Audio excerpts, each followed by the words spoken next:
হঠাৎ আমার সামনে একটা লোক এসছে। মানে লোকটার পরনে একটু ময়লা জামা কাপড়, মানে সাদা পাজামা আর হাফ হাতা শার্ট। আর কৃষকরা যেরকম মাথায় গামছা বেঁধে রাখে না, সেই গামছা একটা সাদা রঙের একটা কাপড় বাঁধা, গিট মেরে বাঁধা। এখানে পকেটে হাত দিয়েছে, পকেট থেকে হাত দিয়ে একটা শিবলিঙ্গ বার করেছে।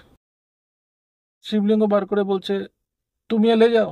আলা হাম পূজা নেই করতা শিবজি কা। ও হাতের মধ্যে ওই শিবলিঙ্গটা নিয়ে দাঁড়িয়ে আছে। আমি পকেট থেকে কি করেছি, 500 টাকার নোট বার করেছি।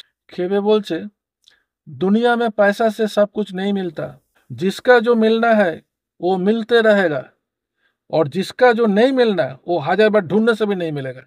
বলছে সেখানে দুজন মহাযোগী আছেন, একজন হচ্ছে পাহাড়ি বাবা আর একজন ফলাহারি বাবা। আর বসতি মানে দেখছি সমস্ত সন্ন্যাসী।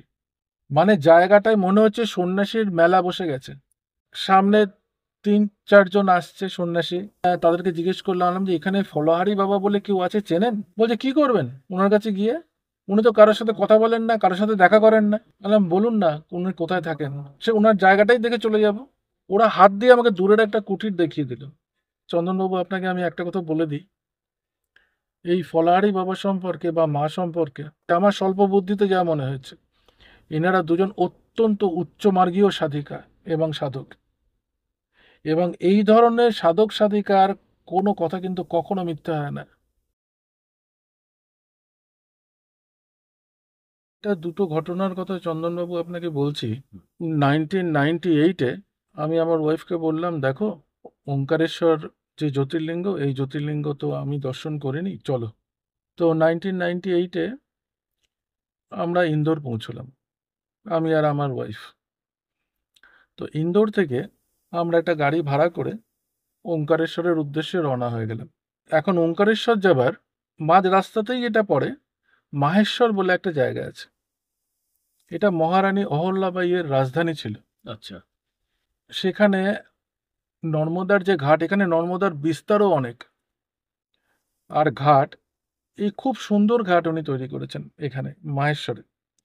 অনেক ফিল্মের শুটিং এই ঘাটে হয়েছে। এই ঘাটেই ওনার সমাধি মন্দির আছে। তো মহারানী অহল্যাবাই, এটা আমার মত, মানে ঈশ্বরের আশীর্বাদ না থাকলে এই ধরনের জন্ম হয় না। মানে ওনার জন্ম পবিত্র, ওনার কর্মও পবিত্র। কেন বলছি, ওনার দান ভারতবর্ষের কোনো মন্দির নেই যে মন্দিরে পৌঁছয়নি। খালি দান নয়, বিভিন্ন ধর্মশালায় ওনার দান, এবং বিভিন্ন অন্ন সত্র পরিচালনায় ওনার দান। এই অসামান্য নারী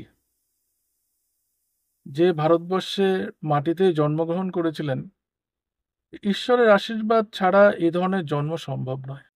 ওনার এই অসাধারণ কীর্তিকলাপ যদি আজকালকার দিনে বিচার করা যায়, একজন মহিলা হয় যদি আজকালকার দিনে বিচার করা যায়, সেই সময় উনি যে দান করেছিলেন, সেই দানের পরিমাণ বর্তমানের যে অর্থমূল্য যদি আপনি বিচার করেন, সেটা কয়েক হাজার কোটি টাকা। এই মহারানী অহল্যাবাই কাশী বিশ্বনাথ মন্দিরের চূড়ো এবং আপনার জ্বালামুখী মন্দিরের যে চূড়া, এটা সোনা দিয়ে মুড়িয়ে দিয়েছিলেন এবং মন্দিরকে পুনর্গঠন করেছিলেন।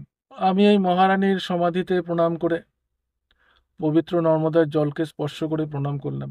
প্রণাম করে ওঙ্কারেশ্বরের উদ্দেশ্যে রওনা হয়ে গেলাম। তো ওঙ্কারেশ্বরে পৌঁছলে আপনি দেখবেন নর্মদার দুপারে দুটো শিবলিঙ্গ আছে। এপারে হচ্ছে মামলেশ্বর জ্যোতির্লিঙ্গ, আর ওপারে হচ্ছে ওঙ্কারেশ্বর জ্যোতির্লিঙ্গ। কিন্তু মামলেশ্বর জ্যোতির্লিঙ্গর, আমাদের যে 12টা জ্যোতির্লিঙ্গ আছে, এই 12টা জ্যোতির্লিঙ্গের মধ্যে কিন্তু মামলেশ্বর জ্যোতির্লিঙ্গকে স্থান দেওয়া হয়নি। কিন্তু নর্মদা কাণ্ডে এই মামলেশ্বর জ্যোতির্লিঙ্গকে জ্যোতির্লিঙ্গ বলেই বর্ণনা করা আছে, মানে এই শিবলিঙ্গকে। তো আমি যখন মন্দিরে গেলাম, মামলেশ্বর মন্দিরে গেলাম, সেখানে দেখছি মন্দিরের মধ্যেও লেখা আছে মামলেশ্বর জ্যোতির্লিঙ্গ। এবং এমপি গভর্নমেন্টের থেকে বাইরে যে ফলক দেয় না, সেই ফলকেও লেখা আছে মামলেশ্বর জ্যোতির্লিঙ্গ। তো জ্যোতির্লিঙ্গ মানে উঁচু, একটুখানি উঁচু মতো, মানে শিবলিঙ্গ উঁচু, কালো কোষ্ঠী পাথরের। এবং মন্দির প্রায় কয়েক হাজার বছরের পুরনো। মন্দিরের যে স্থাপত্য, সেই স্থাপত্য প্রায় কয়েক হাজার বছরের পুরনো। মন্দির ছোট মন্দির, মন্দিরের পরিসরটা খুব বড় নয়। তো মহাবলেশ্বর জ্যোতির্লিঙ্গ দর্শন করে নর্মদার ঘাটের থেকে ফেরি বোটে করে ওপারে চলে গেলাম। তো যখন আমরা ওপারে পৌঁছেছি তখন অল্প অল্প মানে মানে সূর্যাস্ত হচ্ছে। তো হাঁটতে হাঁটতে মন্দিরে গেলাম। মন্দিরে গিয়ে ওঙ্কারেশ্বর জ্যোতির্লিঙ্গ দর্শন করলাম। ছোট জ্যোতির্লিঙ্গ, মানে জ্যোতির্লিঙ্গটা হচ্ছে অনেকটা উল্টানো বাটির মতো। হ্যাঁ, মানে আপনি যদি দেওঘর যে জ্যোতির্লিঙ্গ আছে বৈদ্যনাথ, সেই জ্যোতির্লিঙ্গ যদি দর্শন করেন অনেকটা সেই ধরনের, মানে মনে হবে একটা উল্টানো বড় একটা বাটি, উল্টানো বাটি সেই জ্যোতির্লিঙ্গ। খুব উঁচু নয় কিন্তু। তো দর্শন করে দেবাদিদেব মহাদেবকে নমস্কার করে বাইরে নেমে আসছি, তখন ঠান্ডা হাওয়া বইতে শুরু করেছে। তো আমি আমার ওয়াইফ নাবজি ধীরে ধীরে। ও আমাকে বলছে এত সুন্দর সুন্দর নর্মদার মানে শিবলিঙ্গ বিক্রি হচ্ছে, তুমি নাও না। তো আমি বললাম দেখো আমি তো প্রত্যেক দিন পুজো করি না, কারণ আমি জপই করি। তো আমি যে প্রত্যেক দিন কোনো পুজো করি তা নয়। আমি বলি আমি এই জ্যোতির্লিঙ্গ এই নর্মদার এই লিঙ্গ নিয়ে কি করব, খুবই সুন্দর কিন্তু। তো এই বলতে বলতে ও বিভিন্ন দোকানে এমনি দাঁড়িয়ে দাঁড়িয়ে দেখছে। হঠাৎ আমার সামনে একটা লোক এসছে। মানে লোকটার পরনে একটু ময়লা জামা কাপড়, মানে সাদা পাজামা আর হাফ হাতা শার্ট। আর কৃষকরা যারা মাথায় গামছা বেঁধে রাখে না, সেই গামছা একটা সাদা রঙের একটা কাপড় বাঁধা, গিট মেরে বাঁধা এখানে। তো আমাকে এসে বলছে, পকেটে হাত দিয়েছে, পকেট থেকে হাত দিয়ে একটা শিবলিঙ্গ বার করেছে। शिवलिंग को बार करे बोलছে तुम ये ले जाओ। अला हम पूजा नहीं करता शिव जी का, मेरा पास पूजा करने का जो बंदोबस्त जो रहता है मकान में वो हमारे पास है नहीं। বলছে জরুরত নেই है, ये ले जाओ आप। তো তারপরে আমি জোরজার করছে, ও হাতের মধ্যে ওই শিবলিঙ্গটা নিয়ে দাঁড়িয়ে আছে। তো যাই হোক কি করব, আমি পকেট থেকে কি করেছি 500 টাকার নোট বার করেছি। এটা আমার মনে আছে বলে বলছি, কারণ আমি কেন নেব, এমনি তো আমি কেন নেব। আমি ওই নোটটা ওকে দিচ্ছি। ওই নোটটা দেখে ও প্রচণ্ড ক্ষেপে গেছে। खेबे बोलছে दुनिया में पैसा से सब कुछ नहीं मिलता, जिसका जो मिलना है वो मिलते रहेगा, और जिसका जो नहीं मिलना वो 1000 बार ढूंढने से भी नहीं मिलेगा। অসাধারণ কথা এবং সত্যি কথা। বলে ও জ্যোতির্লিঙ্গটা আমাকে দিল, দিয়ে আমার পাশ দিয়ে চলে গেল। ও তখন আমাকে একটা কথা বলেছিল যাবার সময়, ইয়ে চন্দ্রমৌলি শিবলিঙ্গ হয়। তো আমি শিবলিঙ্গটা নিয়ে খানিকক্ষণ হাঁ করে রাস্তার মধ্যে দাঁড়িয়ে রইলাম। তখন আমার ওয়াইফ দেখছিল ওই বিভিন্ন অন্যান্য স্টলের গুলো, এসে বলছে কি বলছে লোকটা তোমাকে। না, আমাকে একটা শিবলিঙ্গ দিয়ে গেল, বলছে এটা চন্দ্রমৌলি শিবলিঙ্গ। তখন আমরা যখন নেমে আসছি, সেখানে বাঁ দিকে একটা বিরাট দোকান ছিল। সেই দোকানে আমি গিয়ে বললাম যে এটা কি চন্দ্রমৌলি শিবলিঙ্গ, আপনি একটু দেখুন তো। বলছে কোথা থেকে পেয়েছেন এটা। বললাম না, এটা ছিল আমার কাছে, কারণ আমি তো কিনতে যাইনি, জানতে গেছি। বলছে এটা অরিজিনাল চন্দ্রমৌলি শিবলিঙ্গ, কি এখান থেকে এখানে পেয়েছেন। আমি আর কোনো বললাম না, ঠিক আছে। তখন আমি ওই আমার বুক পকেটের ওই চন্দ্রমৌলি শিবলিঙ্গটাকে নিয়ে আমি ইন্দোরে ফিরে এলাম। এই চন্দ্রমৌলি শিবলিঙ্গের একটা বৈশিষ্ট্য আছে, এটা একটু রেয়ার ধরনের শিবলিঙ্গ। আচ্ছা। এই শিবলিঙ্গটা যদি আপনি হাতে নেন, আমাকে যে শিবলিঙ্গটা দিয়েছে, এই শিবলিঙ্গটার আকার হচ্ছে আমার এই কড়ে আঙ্গুলটার মতো। এই শিবলিঙ্গটা আপনি বাইরে থেকে দেখলে না ঝট করে কিছু বুঝতে পারবেন না, কিন্তু যখন আপনি এটার ওপর জল ঢালবেন, তখন এই শিবলিঙ্গের ওপরে একটা অর্ধচন্দ্র ফুটে ওঠে। ধীরে ধীরে একটা অর্ধচন্দ্র পরিষ্কারভাবে ফুটে ওঠে, যার জন্য এই শিবলিঙ্গটার নাম চন্দ্রমৌলি শিবলিঙ্গ। শিবের যে এখানে চন্দ্র থাকে না, সেই এই শিবলিঙ্গ কিন্তু একটু রেয়ার টাইপের শিবলিঙ্গ। তো যাই হোক, সেটা নিয়ে কলকাতা ফিরে এলাম। এর পরের ঘটনাটা বলছি আপনাকে 1995-এ। আমি তখন নেপালের রাজধানী কাঠমান্ডুতে গেছি। তো কাঠমান্ডুতে আমার যে মানে যে কাজে আমি গেছি, যার কাজে আমি গেছি, আমরা যে হোটেলে থাকতাম, সেই ভদ্রলোক প্রত্যেক দিন 7টার সময় আমাদের সাথে দেখা করতে আসতো আচ্ছা। এবং উনি আমাদেরকে মানে চা খাওয়াতেন, কোনো বিল দিতেন না। হুম। উনি নিজেই বিলটা দিতেন, আমাদেরকে দিতেন না।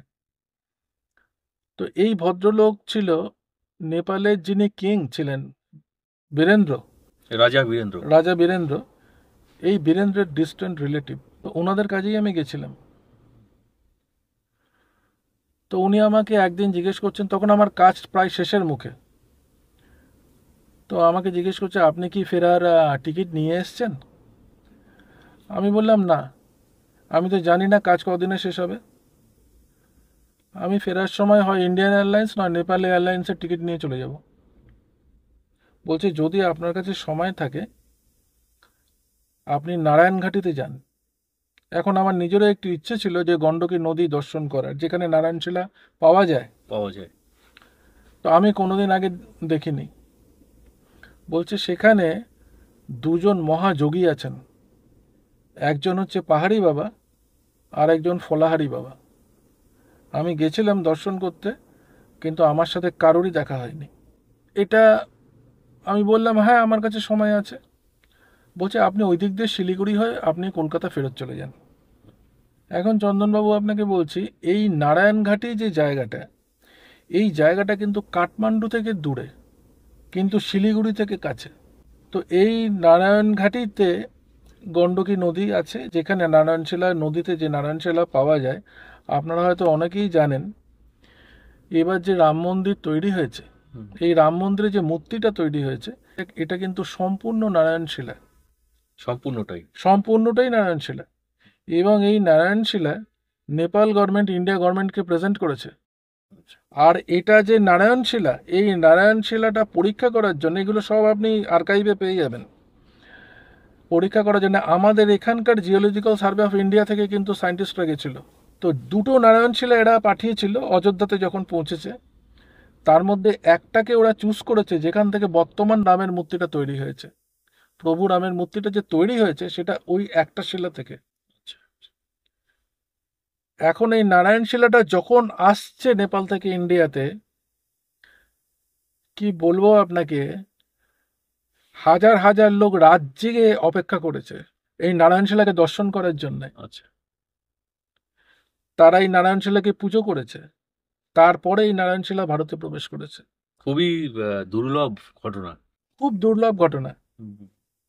এবং আরো দুর্লভ এই কারণে, এত বড় নারায়ণশিলা কিন্তু অসম্ভব, মানে অতি দুষ্কর বলা যায় পাওয়া, যেটা নেপাল গভর্নমেন্ট ইন্ডিয়া গভর্নমেন্টকে মানে খুঁজে পেতে ওরা এটাকে বন্দোবস্ত করেছে যে রামের মূর্তি তৈরি হওয়ার জন্য। তো আমার কাজ যখন শেষ হয়ে গেল নেপালের কাঠমান্ডুতে, তখন আমি সেদিনকার রাতে বাসে নারায়ণঘাটি রওনা হয়ে গেলাম। উনি আমাকে সমস্ত ডিরেকশন বলে দিয়েছিলেন যে কোথায় গেলে ওনাদের সাথে দেখা হবে।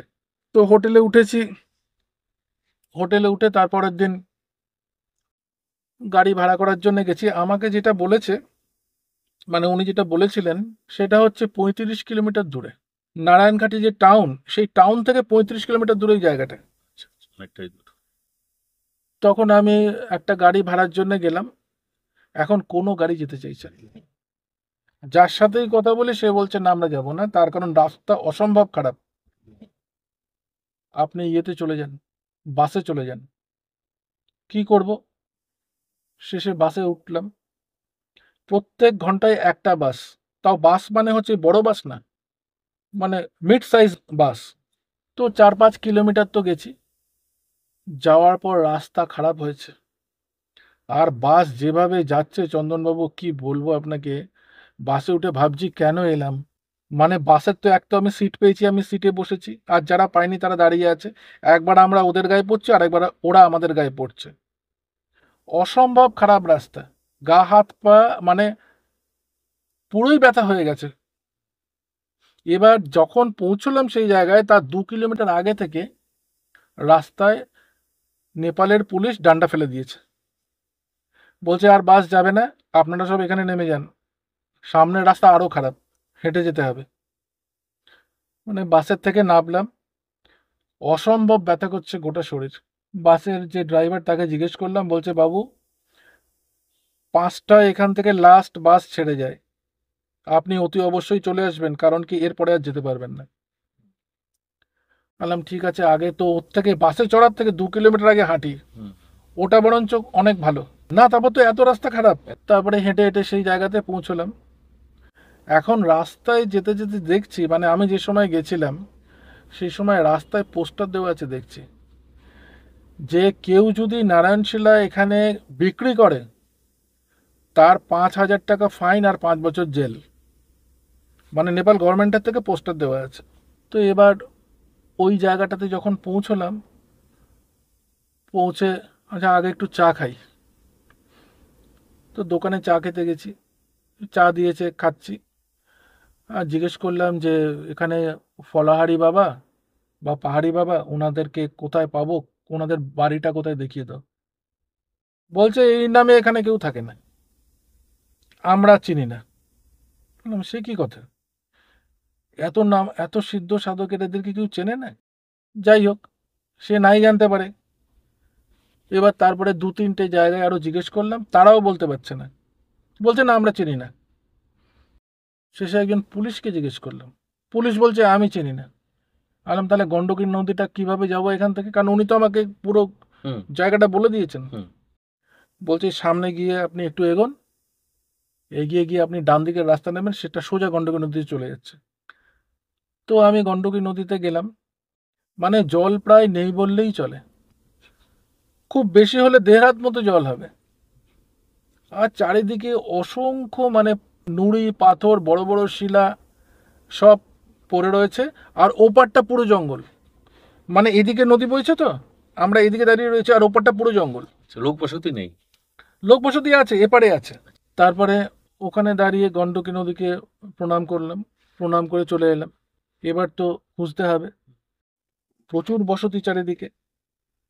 আর বসতি মানে দেখছি সমস্ত সন্ন্যাসী, মানে জায়গাটায় মনে হচ্ছে সন্ন্যাসীর মেলা বসে গেছে। মানে নেপালি সন্ন্যাসী, আমাদের ভারতীয় সন্ন্যাসী, পুরুষ সন্ন্যাসী, মহিলা সন্ন্যাসী, জৈন সন্ন্যাসী, বুদ্ধিস্ট সন্ন্যাসী, মানে সবাই রয়েছে। সন্ন্যাসীর মেলা একদম। হ্যাঁ, কি পুরুষ কি মহিলা। সামনে একটু এগিয়ে গেলাম, নদীর পাড় থেকে একটু এগিয়ে গেলাম। এগিয়ে গিয়ে কি হয়েছে, যাকেই জিজ্ঞেস করছি সেই বলছে জানি না। এখন তো মহা মুশকিলে পড়ে গেছে। আর যে ভদ্রলোক আমাদেরকে ইনফরমেশন দিয়েছেন সেই ভদ্রলোক কিন্তু মানে কোনো বাজে কথা বলার মতো উনি লোক নন। তো আমি গন্ডকীর মানে যে নদীর যে পাড় সেখান থেকে উঠে এসেছি, মানে রাস্তাটাই উঠে এসেছি, উঠে এসে সেটা ধরে হাঁটছি। কেউ কোনো তো কিছু বলতে পারছে না। আচ্ছা।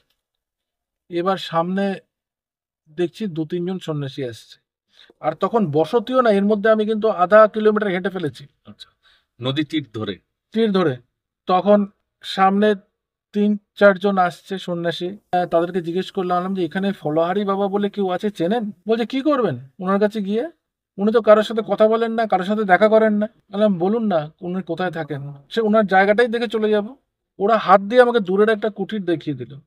তো আমি সেখানে গিয়ে মানে তার দিকে অগ্রসর হলাম, কুটিরের দিকে। এখন যে ভদ্রলোক মানে যিনি কিং এর রিলেটিভ ছিলেন, উনি আমাকে বলেছিলেন এই ফলাহারি বাবা এবং পাহাড়ি বাবা ইনারা দুজনে কিন্তু প্রচন্ড বিত্তশালী ঘরের সন্তান এবং অসম্ভব শিক্ষিত। ওনাদের বর্তমান বয়স প্রায় 80 বছরের কাছাকাছি। আচ্ছা। আর এই ফলাহারি বাবা উনি ফল ছাড়া কিছু খান না। তো আমি এগিয়ে গেলাম, এগিয়ে গিয়ে যখন ওই কুটিরটার সামনে এসছি, খুব সাধারণ একটা মাটির ঘর, তার উপরে একটা টিনের চালা দেওয়া আছে। আর সামনে মাটির কুটিরের সামনে একটা দাওয়ার মতো থাকে না, হুম। তো দাওয়ার মধ্যে একজন ভদ্রলোক বসে আছে, খুব বেশি হলে বয়স 40 বছরের মতো হবে, ফর্সা, একটা ধুতিকে লুঙ্গির মতো যেরকম পরে সেরকম লুঙ্গির মতো পরে বসে আছে সামনে। আমি জিজ্ঞেস করলাম যে হিন্দিতে, যে এখানে এটা ফলারি বাবার কুটির? কোনো উত্তর দিচ্ছে না। আমি বললাম আমি অনেক দূর থেকে এসেছি, আমি একটু ওনার সাথে দেখা করতে চাই। কোনো উত্তর নেই। আমি তখন নিজের মনে ভাবছি লোকটা নিশ্চয়ই কোনো ডিফারেন্ট নাম হবে, হয়তো কানে শোনে না, হুম। কারণ আমি আপনার মতো দূরত্বে কথা বলছি, না শোনার তো কোনো কথাই নয়। না শোনার কোনো কথা নয়। তো তখন আমি ঠিক করলাম যে ওই বন্ধ যে দরজাটা আছে সেই দরজাটায় গিয়ে নক করি। যাচ্ছি ওনাকে ক্রস করে দরজাটার কাছে যাচ্ছি, আমাদের কিছু বলছে না, কোনো রেসপন্স নেই। হুম। ভদ্রলোক তখন আমাকে বলছে কাম হিয়ার। তারপর আমি ঘুরে তাকিয়েছি, তখন বলছে হোয়ার ফ্রম ইউ কাম। আনলাম কলকাতা থেকে এসেছি। মানে ওনার সাথে যে কথাবার্তাগুলো, এটা আমি আপনাকে বলছি, এগুলো সমস্ত ইংলিশে হয়েছে। কারণ যারা নেপালি নন উনি ওদের সাথে ইংলিশেই কথা বলে। আমি বললাম যে আমি কলকাতা থেকে এসেছি, এই রকম একজন ভদ্রলোক আমার কাছে আমাকে বলেছিলেন আপনার কথা, সেই জন্যই আমি এসেছি দেখা করতে আপনার সাথে। তখন আমাকে ইংলিশে বলছে উনি, আমার সাথে দেখা করতে এসে তোমার লাভ কি, কি জানতে চাও তুমি, আর এত দূর থেকে এসছি টাইপে কেন আপনাকে। আমি তখন ওনাকে পায়ে হাত দিয়ে প্রণাম করলাম। তখন বলছে ঘরে চলো। তো ঘরের দরজাটা খুলে ঘরে গেলাম, দেখছি ঘরের মধ্যে কিছু নেই। আচ্ছা। একটা খাট, একটা খালি চেয়ার টেবিল, কিছু বই, একটা চেয়ার। আমি মাটিতেই বসে পড়েছি। আমি বললাম আপনি বসুন না ওপরে। উনি বসলেন না ওপরে, উনি আমার সামনে মাটিতেই বসে বললেন। তারপরে একটা পেছন দিকে একটা মানে ইয়ে ছিল, মানে কি বলবো, রেকাবি বলে না, তার মধ্যে বেশ কিছু ফল ছিল। ফল ছিল। সেখান থেকে একটা গোল্ডেন অ্যাপেল নিয়ে এসছে। যে জিনিসটা কিন্তু নেপালে সেই সময় খুব, আমার যতখানি আমি জানি, নেপালে খুব সহজে অ্যাভেলেবেল না। হুম। সেই গোল্ডেন অ্যাপেলটা আমার হাতে দিয়েছে, বলছে খাও। তখন আমি না গোল্ড আপেলটার দিকে না একটু এরা দেখছি। বলছে তোমার দেখার দরকার নেই, তোমাকে যা দিচ্ছি সেটা খাও। তুমি তো ভাবছো যে এটা কোথা থেকে এলো। তা- তারপর আমাকে ওনার সাথে বিভিন্ন মার্গে কথা হলো। আমার খুব সৌভাগ্য যে উনি আমাকে সময় দিয়েছেন। তো সেই কথাগুলো কিন্তু এখানে খুব প্রাসঙ্গিক নয়, কিন্তু যে কথাটা প্রাসঙ্গিক বা আপনাকে জানাতে চাই সেটা হচ্ছে কি, উনি কিছু প্রেডিকশন করেছেন। আচ্ছা। 1995-এ ওনার সাথে আমার দেখা হয়েছিল। সেই প্রেডিকশনগুলো আমি বলছি আপনাকে, যেগুলো লোকেরও জেনে রাখা প্রয়োজন। বিভিন্ন কথার মাধ্যমে উনি আমাকে যে কথাটা বলেছেন, ভারতবর্ষ, আমি ওনাকে জিজ্ঞেস করেছিলাম যে আমাদের সনাতন ধর্মের এই অবস্থা কেন, কেন আমাদের ধর্ম এরকম অবহেলিত, এবং কেনই বা এরকম ভাবে বহিঃশত্রুর আক্রমণ আমাদের এটা হয়েছে, এই দশা হয়েছে।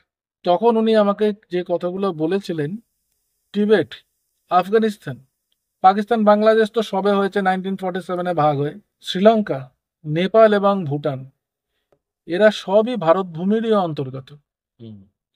এবং এখানকার লোকেরাই আমাদের যে এই ভারতবর্ষ, এই ভারতবর্ষের ওপরে অনেক অত্যাচার সাধন করেছে, যার জন্য আজকে এদের এই দুরবস্থা।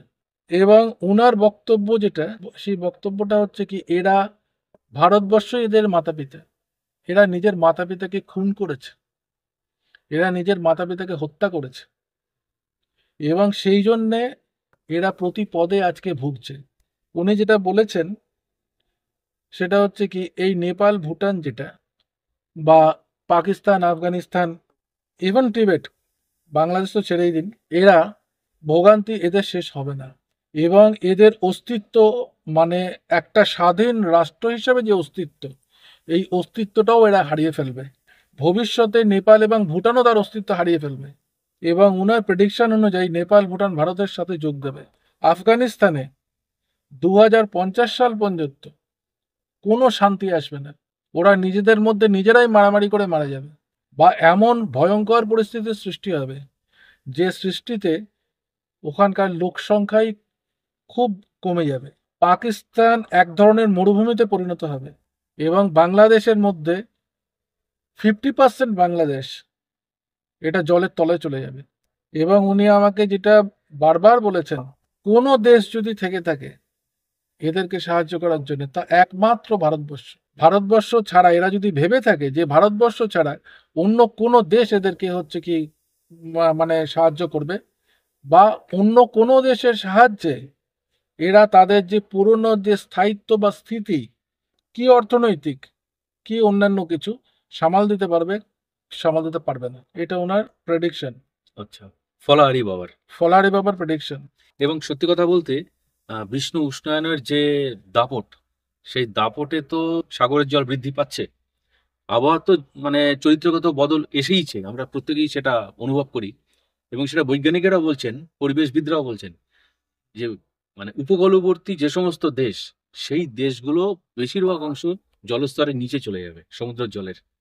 সঙ্গে আপনার কথার সাথে কিন্তু যথেষ্ট পরিমাণে তার মিল আমি পাচ্ছি। তো আমি বললাম যে, বাবা, আপনি তাহলে আমাকে কিছু উপদেশ দিন, যে উপদেশে আমি অন্তত চলতে পারি, আমার আধ্যাত্মিক জীবনকে কিছুটা উন্নত করতে পারি। তখন উনি আমাকে বললেন, তোমার পথ ঠিক আছে, তুমি যা করছো তাই করো, কেবলমাত্র তুমি মধ্য বয়সে সন্ন্যাস নিয়ে নেবে। তো ওনার কথা অনুযায়ী কিন্তু আমি গার্হস্থ্য সন্ন্যাস জীবন যাপন করি, আচ্ছা। যেটা আজকে আমার 18 বছর ধরে চলছে। তো উনি আমাকে বললেন, দেখো, পাহাড়ি বাবার সাথে তোমার দেখা হবে না, উনি এখন কোথায় আছেন কেউ জানে না। তুমি উনার বোনও খুব উচ্চ মার্গের সাধিকা, হুম। তুমি ওনার সাথে দেখা করে কলকাতা ফিরে যাও। বোনের সাথে। হ্যাঁ। তো ওনার যে কুঠির, সেই কুঠির থেকে উনি আমাকে দূরে একটা কুঠির দেখিয়ে দিলেন, বলছে ওটা ওনার বোনের কুঠির, তুমি যাও ওখানে। তো ওনাকে প্রণাম করে আমি পাহাড়ি বাবার বোনের কুঠিরের দিকে রওনা হলাম। যে জিনিসটা আপনাকে বলার, এক হচ্ছে ওনার প্রেডিকশন, দুই হচ্ছে ওনার চেহারা। আমি শুনেছিলাম ওনার বয়স 80 বছর, কিন্তু দেখলে মনে হবে ওনার বয়স 40 বছর। আচ্ছা।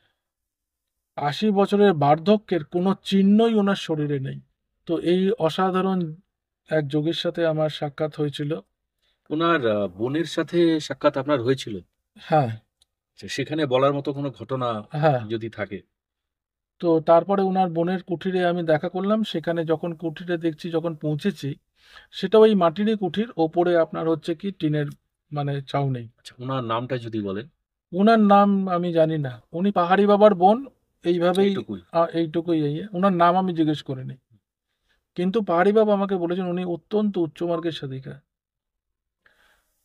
তো তখন যখন আমি ওনার কুঠিরে পৌঁছেছি, কুঠিরে একজন মহিলা দাঁড়িয়েছিল, নেপালি মহিলা। ওনাকে আমি জিজ্ঞেস করলাম, আপনি কি পাহাড়ি বাবার বোন? বলছে, না না, আপনাকে কে পাঠিয়েছে, কোথা থেকে এসেছেন? আমি বললাম, আমাকে ফলারি বাবা পাঠিয়েছে। বলছে, দাঁড়ান দাঁড়ান, একটু একটু দাঁড়ান, আমি ওনাকে ডেকে নিয়ে আসছি। উনি দৌড়ে চলে গেল।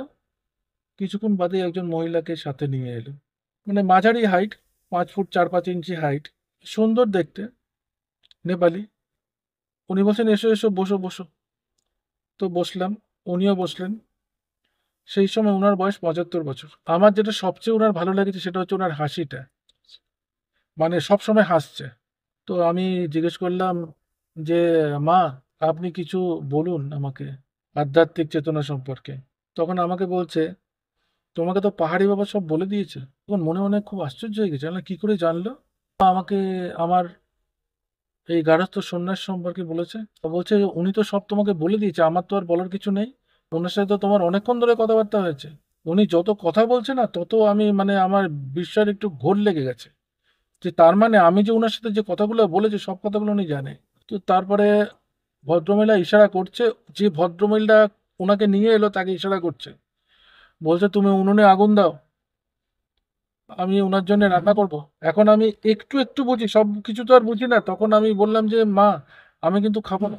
আমি ওখানে বাস ডিপোতে করে এসছি, জেনে এসছি যে 5টার সময় হচ্ছে কি লাস্ট বাস, তাহলে আমি আর ফিরতে পারবো না। তখন আমাকে বলছে, এত কম সময় নিয়ে এসছো কেন, আমাদের সাথে দুদিন থেকে যেতে পারতে। বলছে, উনি তো তোমাকে আপেল দিয়েছে। বললাম, হ্যাঁ, আপেল দিয়েছে। বলছে, তোমাকে তো আমি কোনো কিছু খাওয়াতে পারলাম না, একটু দাঁড়াও। বলে উনি ঘরের ভেতরে চলে গেল। ঘরের ভেতরে চলে গিয়ে আমাকে একটা নারায়ণশিলা নিয়ে এসছে। নারায়ণশিলা নিয়ে এসে বলছে, এটা নাও। বললাম, মা, আমি নারায়ণশিলা নিয়ে কি করব, আমি তো পুজো করি না, আমি তো খালি জব করি। বলছে, এটা নাও, এটা তোমার প্রাপ্য, এটা চক্রচিহ্ন নারায়ণশিলা। এখন চন্দনবাবু আপনাকে বলি, এই চক্রচিহ্ন নারায়ণশিলা, এই কথাটার একটা অর্থ আছে। পুরো নারায়ণশিলাটার চারিদিকে না একটা বেড় আছে, আচ্ছা।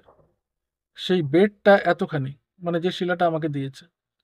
এই ধরনের নারায়ণশিলা, প্রথমে একটা চক্র থাকে, পুরো নারায়ণশিলা ঘুরে একটা চক্র থাকে, তার মাথায় আবার একটা চক্র থাকে। মা নারায়ণশিলাটা আমাকে দিলেন। আমি বলছি, আমি তো কি করে এর পুজো করব? আপনি যে মা আমাকে দিচ্ছেন, আমি পুজো করব কি করে? বলছে, পুজো করার কোনো দরকার নেই, এটা তুমি তোমার কাছে রেখে দিও। এবং তারপরে উনি যে কথাগুলো বলেছেন আমাকে, সেই কথাগুলো জানানো অত্যন্ত প্রয়োজন। বেশ। মা আমাকে বলেছে, চন্দনবাবু আপনাকে আমি একটা কথা বলে দিই, এই ফলাহারি বাবা সম্পর্কে বা মা সম্পর্কে আমার স্বল্প বুদ্ধিতে যা মনে হয়েছে, এনারা দুজন অত্যন্ত উচ্চমার্গীয় সাধিকা এবং সাধক।